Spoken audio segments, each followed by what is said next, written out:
Katika video hii tunajifunza jinsi ya kubadili hard copy kuwa soft copy kirahisi kabisa. Unaweza kama umeshakutana na changamoto mbalimbali, kwa mfano ukawa na tangazo la kazi ambalo limetangazwa, lakini bahati mbaya ukawa hujaandaa barua kwa muda huo for deadline, deadline labda ni leo.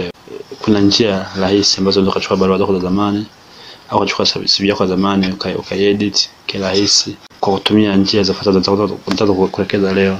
Hapa tutaingia mtandaoni na kuandika online ocr.net. Fungua pale. Hapa maandika ni free online OCR service. Hii inakusaidia kubadilisha au kuconvert scan PDF to Word. Na hapa kuna step ya kwanza. Step ya kwanza una upload tu hiyo file lako, na wasema maximum 15 MB. Maximum 15 MB. Kwa unabonyeza pale select file. Kwa mimi nilichofanya hapo cha kwanza nimepiga picha hiyo document yangu. Na kutumia smartphone yako ukaipiga picha hiyo document, au kama sio ukipiga picha basi una scan kwa kutumia scanner yoyote ile.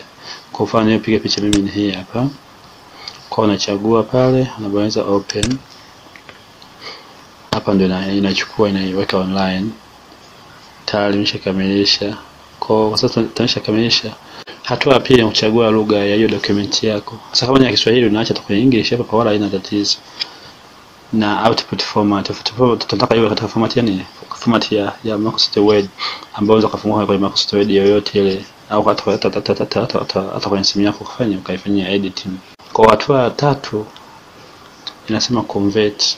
Toka kama na hatua ya 4. Hatua ya kwanza unapiga picha hilo file lako na kuweka kwenye kompyuta. Hatua ya pili ndio hiyo, na select na upload hiyo.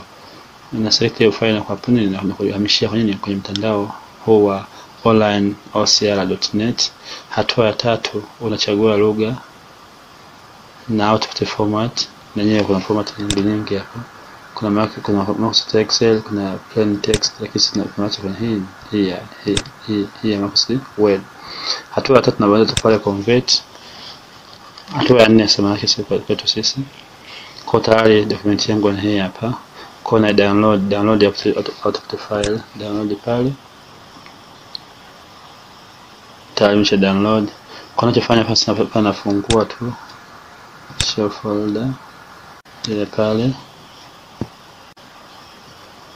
Kwa tayari yote na mpangilio jinsi ulivyo vile vile. Kwa hapa nabadilisha sana tarehe. Labda naandika tarehe ya leo, tarehe 27 mwezi wa 5 2020. Labda sana nabadilisha hapa kwa mkuu wa shule na kadhalika. Labda sasa shule nita hapa nikia bani hii. Kama ni shule au ni taasisi nyingine hapo naandika pale na anwani yao, na una edit kama uko chini ya simu ya kubadilisha kwenye file, unabadilisha vile vile. Baada ya hapo una save hiyo kazi yako na kumeshakamilisha. Na kama uko save au na print na kufanya na kumeshakamilisha. Imetoka katika hard copy kuwa nini? Kwa soft copy, na kwa muda huo mfupi.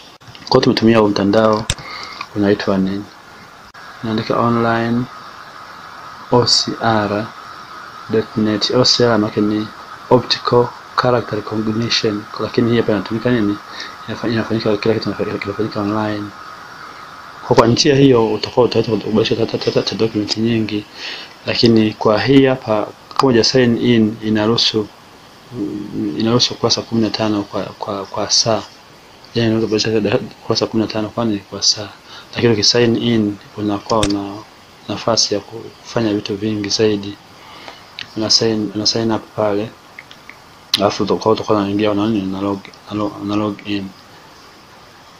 Kwa wanaruhusu kubadilisha PDF to Word, PDF to Excel na PDF to doc.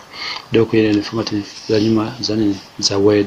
Karibu sana, na kwa maswali, maoni au ushauri tuandikie kwenye comments hapo chini, nasi tutakujibu mapema iwezekanavyo. Asante sana na karibu sana.